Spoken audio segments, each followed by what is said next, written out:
The shriek of tortured metal was the only sermon Kaelen Vance could hear. A violent, chaotic eulogy for a life he was certain was about to end. Red lights flashed across his vision, painting the cockpit in frantic strokes of doom. Consoles sparked, showering him with incandescent confetti. The ship, his stolen razor-winged scout, was a coffin plunging through an emerald-streaked sky, and the universe was gleefully hammering the nails in. He gripped the controls, knuckles white, his body a symphony of bruises and raw adrenaline. Freedom had tasted sweet for all of 9 hours. Now it just tasted like blood and ozone. He wasn't a hero. He was a loose end the Syndicate was determined to snip, and they'd sent their best shears after him. A missile lock warning blared, a final mocking trumpet blast. He'd managed to outrun the cruisers, but a single persistent hornet had stayed on his tail. He yanked the stick, throwing the razor wing into a death spiral, a desperate gamble to break the lock. The G-force crushed him into his seat, squeezing the air from his lungs.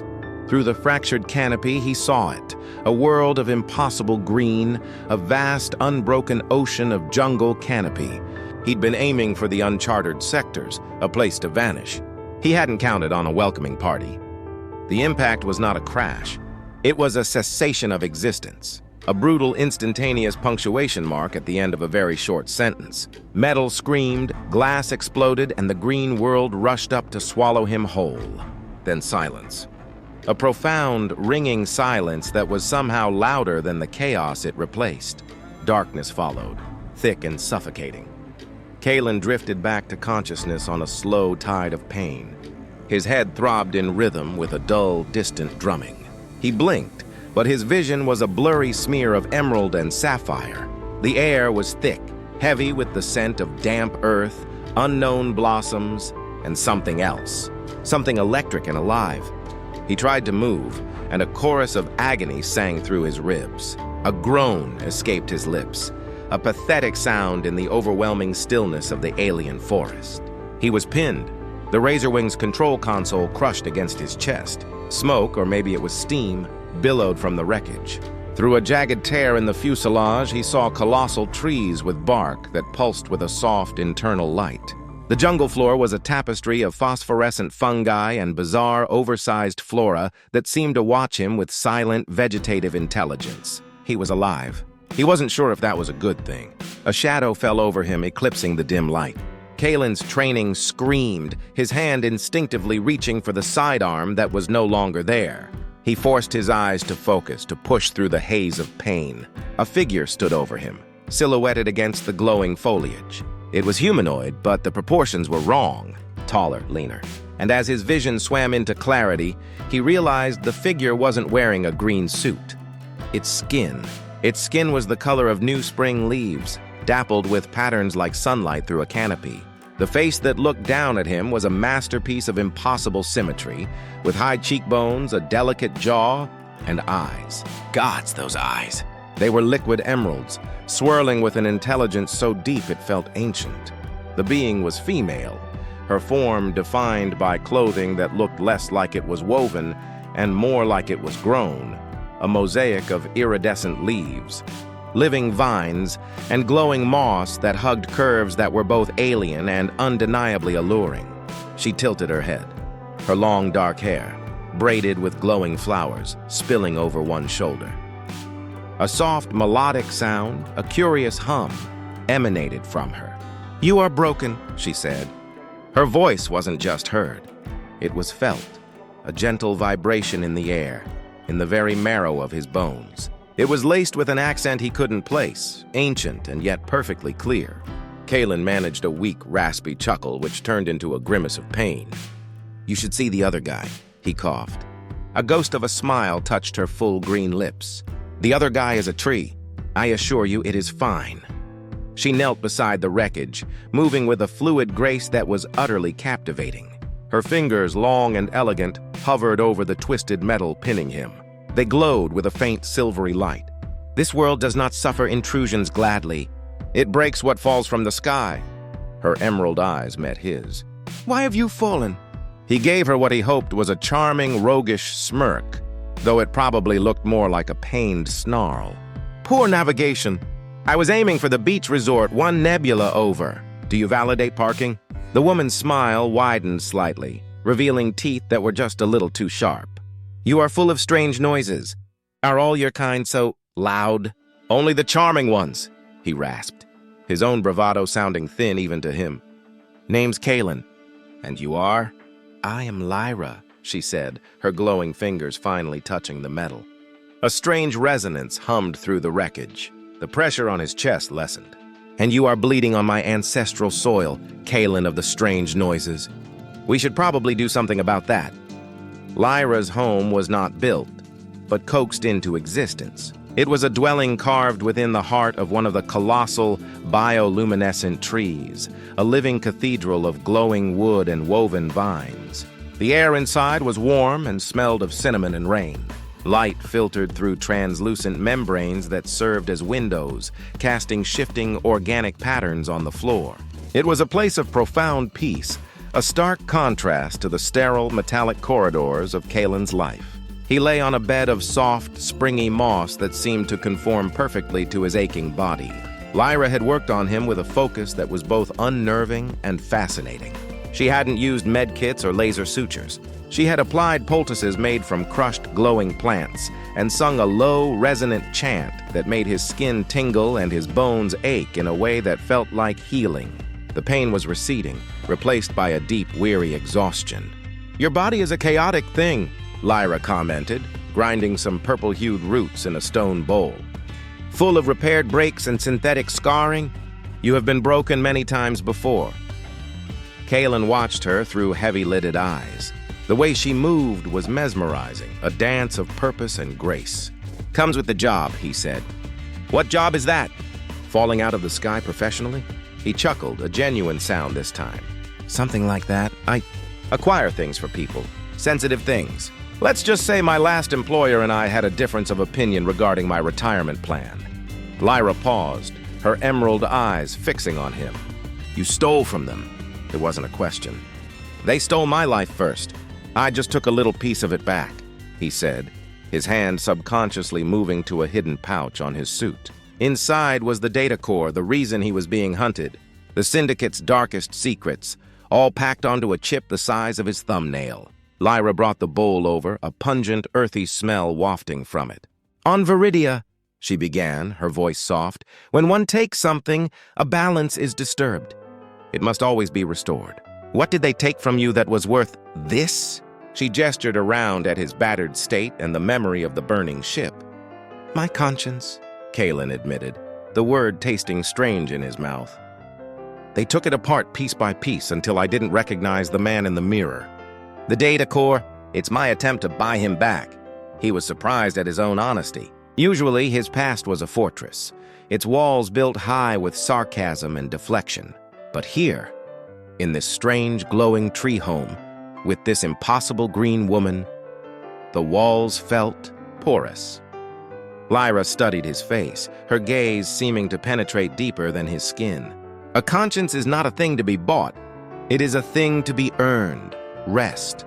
The jungle is listening to your pain. It is best not to keep it awake.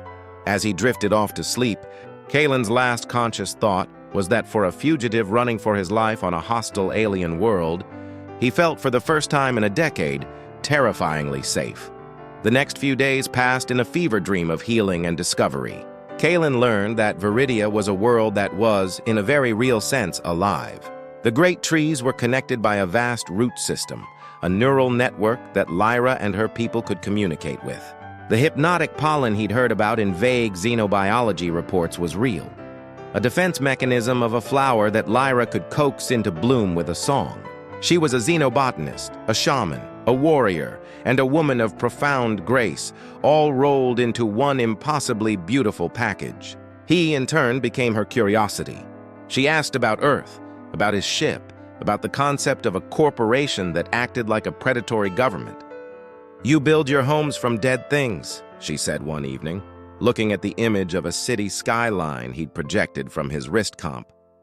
Metal, rock, processed wood. They do not live. They do not breathe with you. Don't you feel alone in them? Most of the time. Kaelen confessed. We call it privacy. Lyra tilted her head. What a lonely word.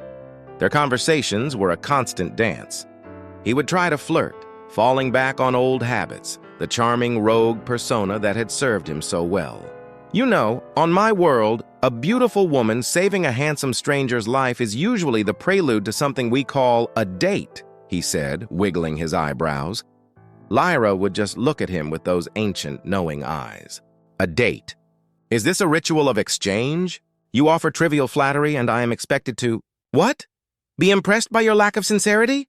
He was taken aback. Ouch, sincerity? I'm deeply sincere. I sincerely think you're the most incredible being I've ever met. That is better, she allowed, a small smile playing on her lips. But on Veridia, attraction is not a game of words. It is a resonance, a sharing of essence. Our rituals are more direct. The way she said direct sent a shiver down his spine that had nothing to do with his healing injuries.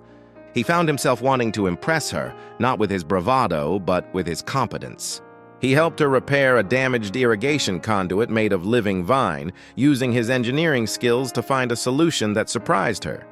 She, in turn, showed him how to navigate the jungle, how to listen to the whispers of the trees, and how to find food that wouldn't kill him. One evening, she took him to the crystal shores he'd read about. The sand wasn't sand. It was fine-grained crystal that shifted in color with the ebb and flow of the tide, from amethyst purple to sapphire blue.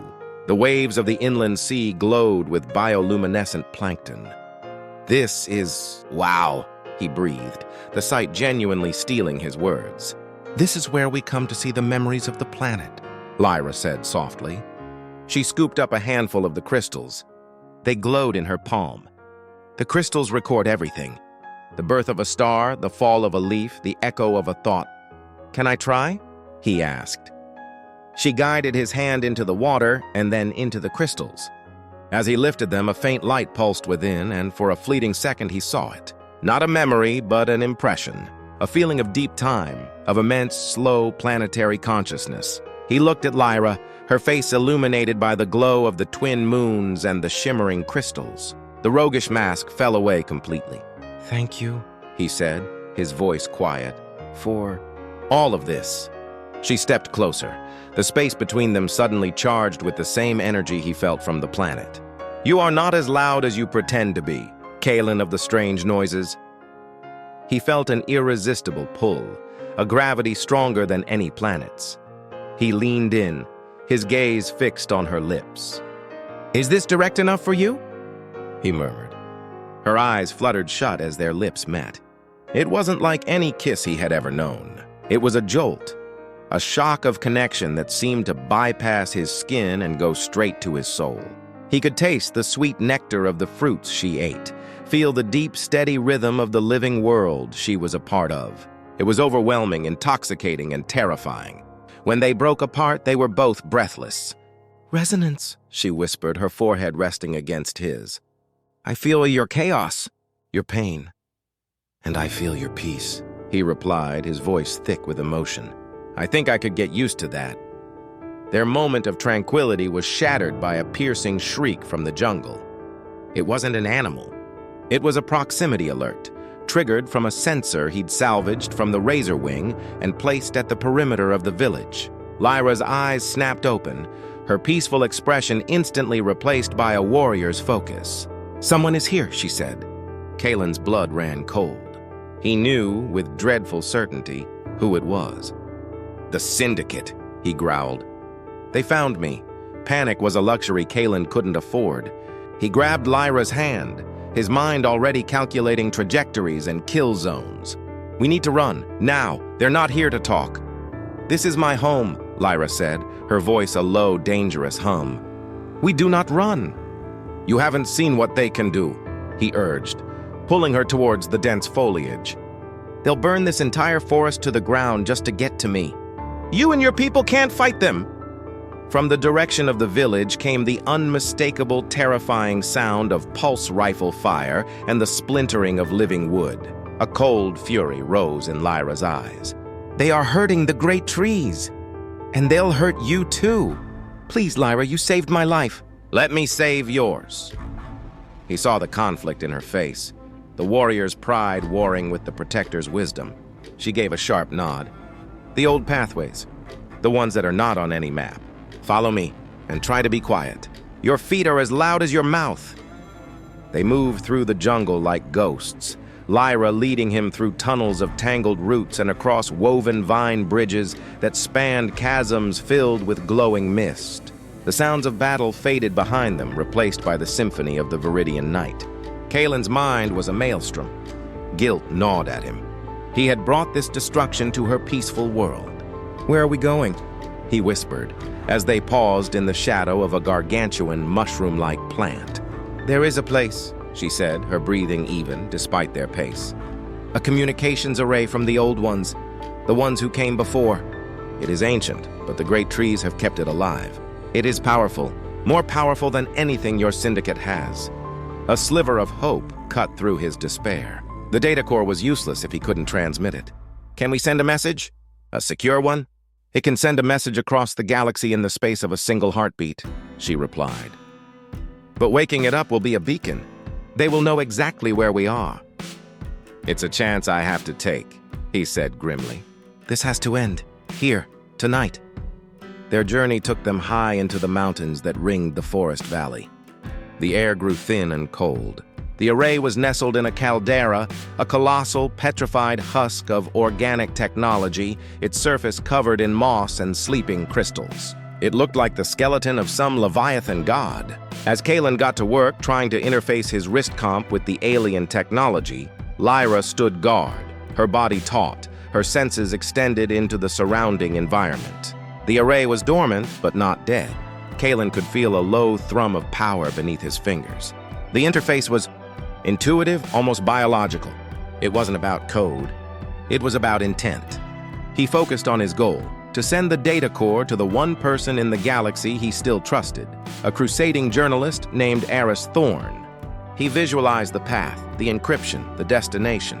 The crystals on the array began to glow, slowly at first, then with increasing intensity. "They're coming!" Lyra's voice was a sharp whisper. "3 of them, fast and silent." Kaelen gritted his teeth, pouring his concentration into the array. "Syndicate assassins.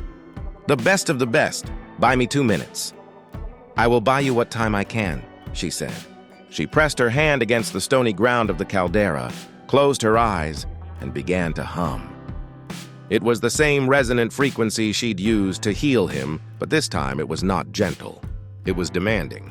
All around them, the seemingly dormant plant life began to stir. Vines as thick as his arms slithered across the ground. Spores from strange bulbous flowers were released into the air, creating a shimmering, disorienting haze. The first assassin dropped from an overhang, a lithe figure in matte black armor, energy blades hissing from its wrists. It moved with inhuman speed, but a vine lashed out, wrapping around its ankle, yanking it off balance. A second assassin appeared on their flank, rifle raised. Before it could fire, Lyra flung a seed pod that exploded at its feet, releasing a cloud of thick, instantly hardening sap, immobilizing it. The third one was smarter. It stayed back, firing precise shots at Kaelen. A bolt of plasma seared the air next to his head, scorching the array. "Almost there!" he yelled. The array pulsed with a brilliant emerald light. The data was streaming, a river of truth flowing into the void. A voice, amplified and chillingly familiar, echoed through the caldera. "Stand down, Kaelen. You've lost." A Syndicate dropship descended from the clouds, its searchlights pinning them in their glare. On the boarding ramp stood Commander Valerius, Kaelen's former mentor, her silver hair stark against her black uniform, her face a mask of cold disappointment. "You always were sentimental, running to some backwater primitive to save you. I expected more." "You expected obedience?" Kaelen shot back, shielding his eyes from the light. He stood up, the transmission complete. "You got a conscience instead." "Consciences are for victims," Valeria sneered. She raised a hand, and a dozen heavily armed troopers repelled from the ship, surrounding them. "This is over. Surrender the girl, and I might grant you a quick death." Lyra stepped beside Kaelen, her face devoid of fear. "He is not yours to command, and this world is not yours to burn." Valerius laughed, a sharp, ugly sound. "Your world? This insignificant mudball? It's just another asset to be stripped. Your great trees will make excellent fuel, and your people will fetch a high price on the genetic markets." As she spoke, a low, deep thrum began to shake the very mountain beneath their feet. It wasn't from the ship. It was from the planet itself. The glowing lines on the array brightened, connecting with other lines that were appearing all over the valley, a vast planetary circuit board coming to life. "What did you do?" Valerius demanded, her composure finally cracking. "He did nothing," Lyra said, her voice now resonating with the power of the planet. "He just reminded us what was at stake." From the forest below, a green tide began to rise. It was Lyra's people, dozens of them, moving with silent grace. But they weren't alone. The very flora and fauna of Veridia rose with them. Great, lumbering beasts that looked like amalgams of rock and wood, swarms of razor-winged insects, and the plants themselves, twisting and lashing out at the Syndicate troopers. It was not an army. It was an immune response. The planet itself was fighting back. Valerius stared in disbelief as her elite soldiers were overwhelmed, not by weapons, but by the world itself. "Impossible," she whispered. Kaelen looked at Lyra, who was glowing with a soft internal light, her hand still pressed to the ground, the conductor of this planetary orchestra. "You said you were full of surprises," she said, a fierce, triumphant smile on her face. "So are we." Kaelen Vance, the cynical rogue, the man who trusted no one, grinned back. For the first time, he wasn't just running from something. He was fighting for something. He was home. The route was absolute. The Syndicate, with all its advanced weaponry and ruthless training, was no match for a planet that had decided it was an infection. Faced with total annihilation, Valerius and the few surviving troopers scrambled back to their dropship and fled into the bruised pre-dawn sky, leaving a trail of smoke and humiliation. As the suns of Veridia rose, casting long shadows across the caldera, an exhausted silence fell. Lyra's people were already tending to the wounded forest, their low chants a balm on the scarred landscape.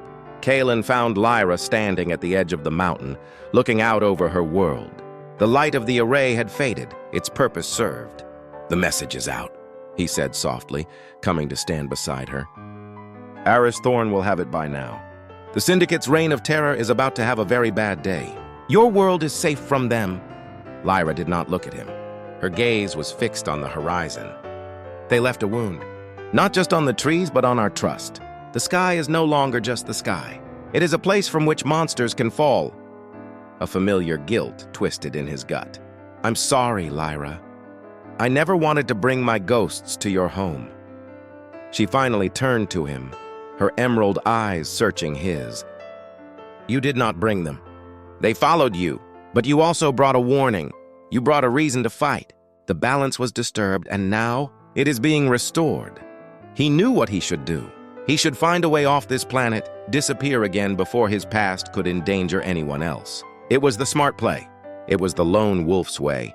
But the thought of leaving, of returning to the cold, sterile silence of a starship cockpit, felt like a death sentence. "So what now?" he asked, the question hanging in the thin mountain air. "You are still broken, Kaelen of the loud feet," she said, a hint of her old teasing tone returning. "But not in the same way. The chaos in you has quieted." She reached out and placed a hand on his chest over his heart. "It resonates differently now. It sounds less like running and more like searching." "I think I might have found what I was looking for," he admitted, his voice barely a whisper. Lyra's lips curved into a slow, breathtaking smile. She leaned in, her breath warm against his skin. "Good, because I am still very curious about this Earth ritual you call the second date. And I believe you owe me a practical demonstration." He wrapped his arms around her, pulling her close, burying his face in her fragrant hair. The chaos wasn't gone, but it had found its center. A new resonance, a new home. The fight wasn't over. The Syndicate would not forget, and the galaxy was still a dangerous place. But for the first time in a very long time, Kaelen Vance wasn't looking at the stars as an escape route. He was looking at them as a ceiling over the world he would do anything to protect. The journey was just beginning. They say in the infinite black, a soul can get lost forever. But sometimes, if you're lucky, you don't find your way back. You crash land somewhere new. You discover that the most alien thing in the universe isn't a world of glowing trees or green-skinned women, but the person you were before you met them. If you believe a new world is just one crash landing away, and that even the most broken things can find their resonance, explore our library of cosmic tales. The subscribe button is your launch sequence. We'll be waiting for you out there in the stories between the stars.